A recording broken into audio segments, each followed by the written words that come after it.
Well, spring is almost here. Another week or so, or maybe a month here in Alberta, the water's going to be open and we're going to be out on our canoes on the water having a great time. Now, maybe you've been thinking you'd like to get a Wannigan. You'd like to go a little bit more traditional.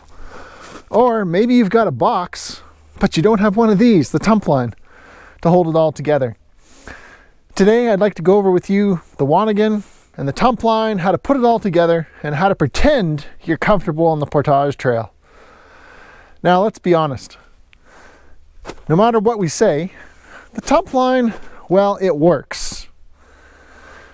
There's some writing out there that suggests that a person can carry 2 or 3 times as much weight using a Tumpline with no extra expenditure of energy. First off, that can't possibly be true. Physics tells us that to move a certain amount of mass, a certain distance, requires work, and we can measure how much energy that takes.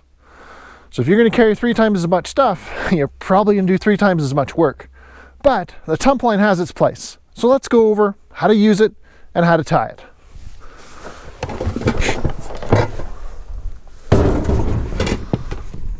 At its simplest, a Wannigan is just a box. A lot of folks would suggest the most traditional size is 12 by 12 by 24 inches and made from one piece of 1 by 12 pine board. In my case, I'm using a 1 by 12 board for the ends, the bottom, and the lid. But I've chosen to use 1/2-inch plywood for the sides. It allows me to get a more of a custom dimension. This one's around 17 inches tall, which allows me to get a few important items in my kitchen inside. The harness that we use is comprised of the tump, which goes over the top of your head towards your forehead, and then the traces. And these traces are tied on so that you can secure the box, keep it from falling open, and provide some good handles.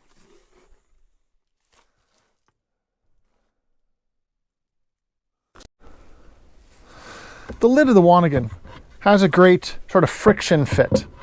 It's quite loose, easy to get on and off. And that can be a problem in case your Wannigan gets tipped over. If I'm putting the Wannigan into the canoe for the day, I don't need to put the whole Tumpline system on. If I'm not portaging, I don't need it.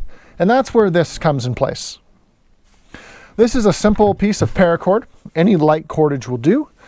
And I've got a bowline in each end. So 2 bowlines. What I do is I take the bowline, I put it underneath the handles on each end. And you can see about how much slack there is. Roughly get it balanced. And then the tag end from tying the bowline goes through here. Once that string is passed through the second bowline, I can pull tight. You can see how it starts to lever everything together, and that exerts a fair bit of force. If I pinch just at that point where it goes through the second bowline, I can keep it from coming undone.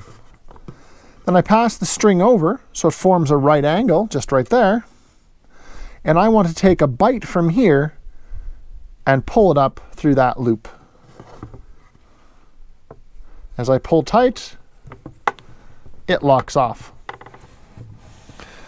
If I'm concerned that that isn't secure enough, I can take that bite, pass it over at a right angle, and pass the bite up through the loop to lock that off. And that makes it plenty secure for movement around camp or placing it into a canoe where it won't be portaged for the day. On the bottom of the tump, you'll notice that I have a couple of feet, one here and one here. This serves a couple of purposes. One, it keeps the bottom of your Wannigan from getting abraded by when you set it down on rough surfaces like rocks. You can replace those feet a lot more easily and cheaply than you can replace the entire Wannigan. But it also provides a location for us to keep our traces from our Tumpline from sliding off the end. So I'm going to select this side of my Wannigan as the side that's going to be against my back. And my Tumpline needs to come straight up from that side. So I'll begin by passing the trace down the back of the Wannigan and I need to put it underneath the Wannigan and inside those feet. And then the trace comes all the way around and wraps the entire Wannigan. At the risk of creating havoc in the Wannigan world, I'm going to suggest there's 2 correct ways, at least, to properly tie off your Wannigan. So for this first version of the Tump Knot, we're keeping our trace on the inside of our headline.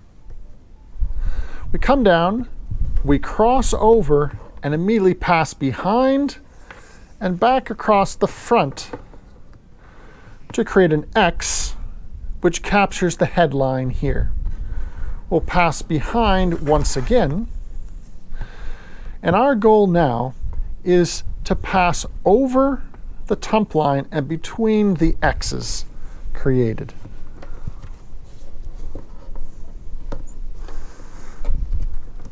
Tighten the knot up, slide it down the headline, and you'll see that it creates a nice symmetrical knot with the trace coming out at a right angle. Beautiful knot to look at, works great. Now we're going to turn to the second option. Our second option for the Tump Knot is to have the working end of our trace coming on the outside of the headline, so towards the handle. We're going to come down and immediately cross over, pass behind, and come back to the top. This creates an X that captures the headline. Then take the working end of your trace, pass it behind 2 and in front of 1. Tighten your knot, slide it down the headline to position it, and it's ready to come around the side and pass under the handle. The principle you want to follow is whichever you use, you want the trace to be coming out the side so that it naturally follows and heads around the end of your Wannigan. We've now turned our Wannigan around and we're ready for our last 2 stages in tying the tump. So I'm bringing my trace end around just underneath the handle. I'm going to cross over the headline, immediately wrap behind, up to create that X,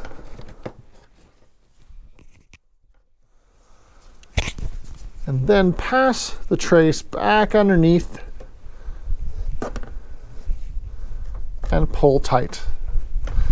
And that creates the clove hitch. The final step is to create the overhand knot just to hold everything together. So we'll begin by passing left over right,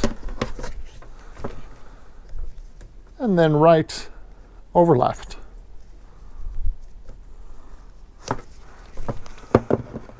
And there you have it. That's enough to hold your entire Wannigan together. Your tump is assembled and tied.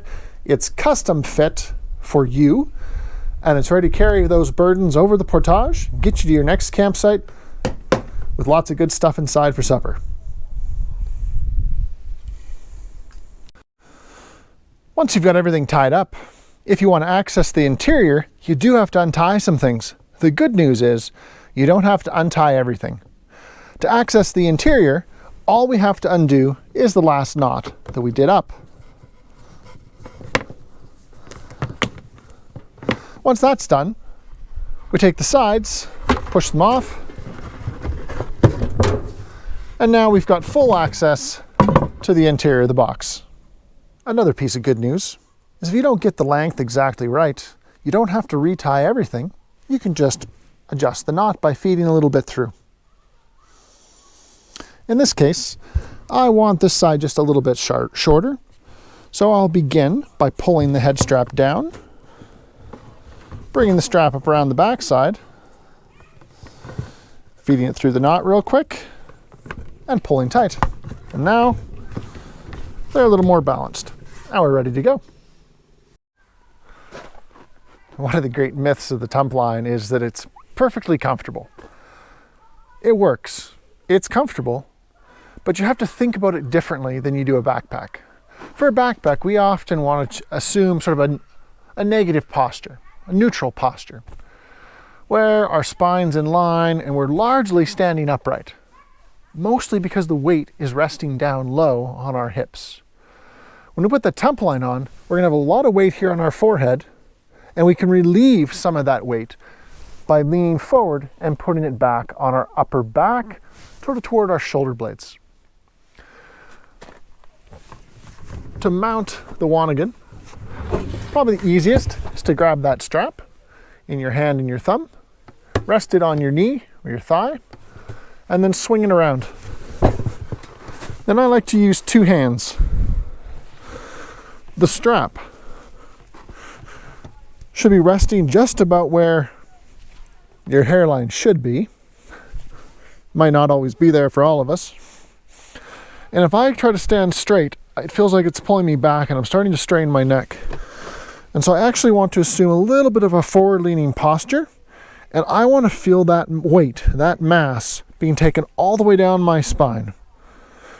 If I'm leaning too far forward, well, then it's not working so well. But somewhere between standing up straight and too far is right about here. The weight is nicely distributed down my spine. I'm not straining my neck. Don't be afraid to fiddle around with it to get it just where you need it, but realize that you'll probably be walking a little bit bent over to make best use of the Tumpline.